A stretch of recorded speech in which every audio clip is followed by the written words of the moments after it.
Hello everybody. I'm making this video using the YouTube app because my phone I've come across some issues with my phone. It's not transferring any video file or videos that I've done on this phone, and it's not transferring it over to my computer when I try to put it into Movie Maker. So there's not going to be any intro in this video. I'm just throwing it out there because it's just a replacement video for a video I did before, um, which was my thoughts on Equestria Girls Forgotten Friendship. So I'm redoing this video and finally replacing it with this. Now, it was taken down by myself because I took the liberty of doing so because it got flagged. It originally got flagged by Hasbro, of all people. I know, right? And yeah, annoying, but they blocked it, and out of courtesy I deleted the video because I didn't want to have any issues for in the future. I didn't want to kind of have any copyright flags against this channel because it's not been around for very long. So right, let's get down to the business, shall we? So I'm just going to put a quick spoiler warning right here before I get too far into it. If you've not yet seen Equestria Girls Forgotten Friendship, then please do not watch past this point because I don't want to spoil anything for you if you've not caught up with everything yet. Because there's a few people in the community that are new to the scene, or they've been around for a while but they're just not kind of caught up yet. So anyway, Equestria Girls Forgotten Friendship is, for me, in a nutshell, I really enjoyed it. It was a feature-length episode, special, that was revolving around Sunset Shimmer. She was the focal central point of this special. Now, this special was mainly about the idea of going with the idea of what if you took her support away from her. How would she react? How would she take that? And that is what this feature-length special was about. Or trying to come out with. If you took her support away, would she go back to her old ways, or would she kind of have a breakdown kind of thing? She kind of does have a bit of a breakdown. For those of you that would have seen it, she does kind of have a bit of a nervous breakdown. She then has to kind of consort and then meet up with Pony Twilight because she goes back to Equestria and she meets up with Princess Celestia for the first time since she was banished. And that is what I really enjoyed about this. But we'll get to that in a moment. But anyway, so she has basically a brand new character called Wallflower Blush is introduced in this special. And I will get into her character a little bit more as we progress. But I loved her. She was great. So Wallflower Blush is a brand new character. She's a very bland and plain looking character. A character that you don't really see very often within the Cancelot High background characters. She is a background character. I don't really think she'll be a focal point, or I don't think she'll become a main character kind of thing where she's always there. She might do. I don't know. I don't know how it's going to pan out or work with it, but I really do hope we see more of her in the future. But so Wallflower Blush, she basically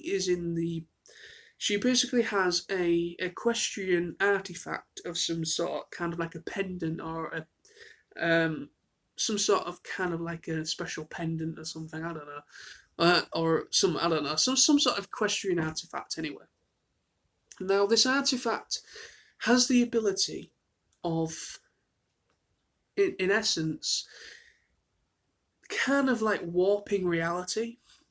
She's able, with this artifact, she's able to basically wipe people's memories of something that's just happened.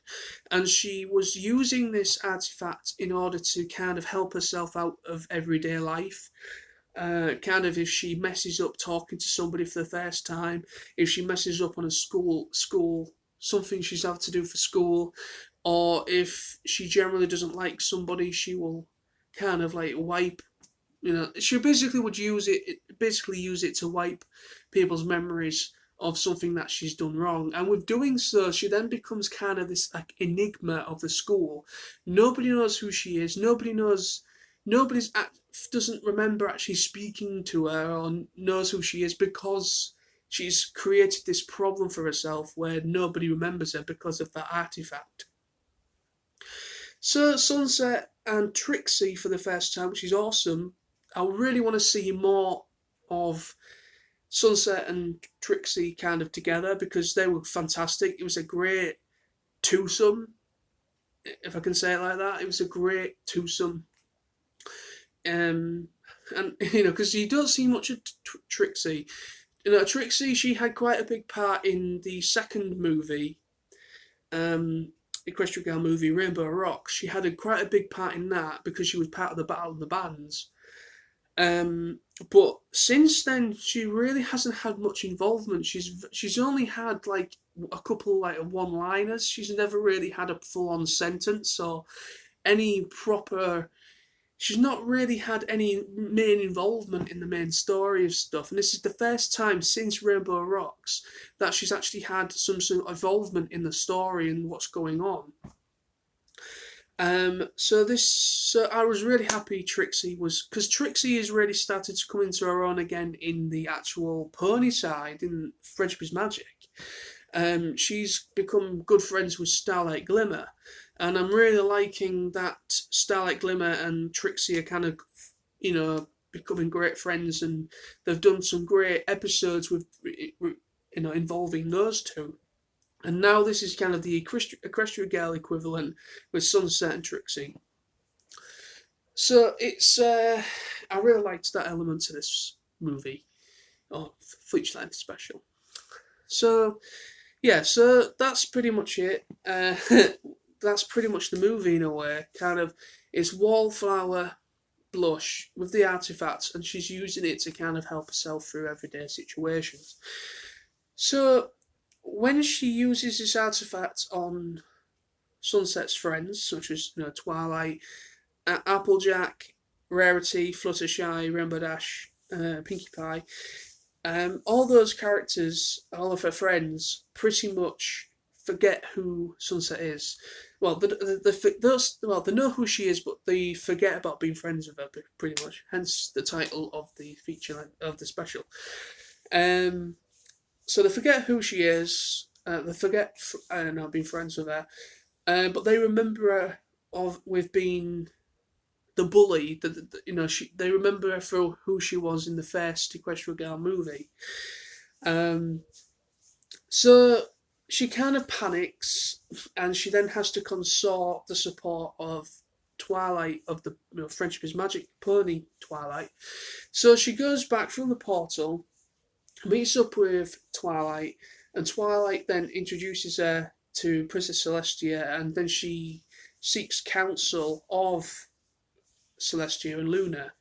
And they all help her out, and they finally discover this, they are taken to this restricted area of the special library in the castle. And this is the first time Twilight's been there, so she freaks out. It's awesome to see her freaking out over these books she's never read. And with doing so, they then find the cause and the source of the issue that's happening with Wallflower. So then, after they find all that out, they go back to Sunset then goes back to the human world, back to Canterlot High, and then she finds Wallflower, and then when she gets back, I think it's when she gets back, there's a great song with Wallflower Blush. She has a song called Invisible, and it is becoming my top 5 all-time favourite songs of the Equestria Girls universe. I absolutely love her song. It's so good. If you've not listened to it yet, I recommend it. It's fantastic. It's one of the best songs I think Daniel Ingram's done One of the best songs she's done for the Equestria Girls side. It's fantastic. And the singer, who I don't know if it's the same, I don't know if it's the same actress and singer doing the same character, or if it's a different singer and a different actress. Because sometimes some characters have a different person doing the singing and then another one doing the acting, and they kind of like mix it to make it sound like it's actually them. It does sound like it is the same actress doing both singing and acting, but really, really great job of that song. So, yeah, so they go back, and then obviously Sunset and Trixie then have to kind of find out the whole reason behind why um, Wallflower's doing it, and then try and find the artifacts that she's hidden. They finally track her down to the garden at the back of the school, which is somewhere she likes to go. And then the rest of her friends happen to be there happen to be there at the time as well. And then they start to kind of start to remember what's kind of like they kind of freak out at the same time, but then they kind of start remembering who Sunset is and remembering being friends with her. They then pony up, and then they fight. They then destroy the equestrian magic that's within the what Wallflower has, and then they all get their memories back, and that's pretty much how the special ends. But what I love about it is that Wallflower, she, for the first time in the Equestria Girl run, this is the first time somebody with an equestrian artifact that hasn't gone pure evil. This is the first time that's not happened, because in all the movies up to now, they've all gone evil. The powers just gone to the head, and they've become real pure evil.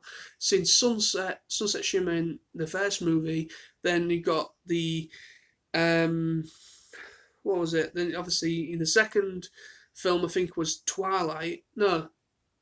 It was the Dazzling. Sorry. And then obviously the third film. That's it. The third film was Evil Twilight, and then they had the evil, the campsite one. I've forgotten the name of it. So basically, like I'm trying to say is, we've had, there's been problems with that kind of. I'm glad that's not happened this time round, and I'm glad that they've gone with the idea of keeping her the person she is, and it's not corrupted her in that kind of way. She's just a lost person. She's lost. She doesn't have much confidence in herself, and she's used it, yes, in the wrong way. She's abused the ability, the magic that the artifact is able to do, or she's able to do with it. She's abused that, but yet you can understand the reasoning by it. And that is what I love about her character. You can understand why she's used that artifact in that way. And I love that. And that's why I know she just is. So just to round things off, because I've been talking for longer than I was expecting, but Equestria Girl Forgotten Friendship for me was brilliant. I really, really enjoyed it. I loved the fact that she finally met Princess Celestia and Luna, and made up. She apologised, and they finally kind of had a bit of heart-to-heart, something that the fans have wanted for so long, or wanted to see for so long, to kind of really bring it and really connect the two worlds together. And this special was so good. It had great songs. I loved Wallflower Blush as a brand new character. Loved her song. I thought the whole idea and the story of this special was really clever and interesting, and great to see how Sunset would go about things when she didn't have that support behind her. I thought that was really good. So thank you very much for watching. That is my thoughts yet again on Forgotten Friendship. So hope you enjoyed. I'll be back very soon with more.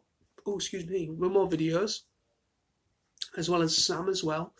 So until next time, stay awesome, and please remember to subscribe, comment, and rate for more videos from myself and Sam. And we will be coming back at you very soon, as Season 8 My Little Pony Friendship and Magic Season 8 is airing very soon. In the next 3 or 4 days, it's officially airing.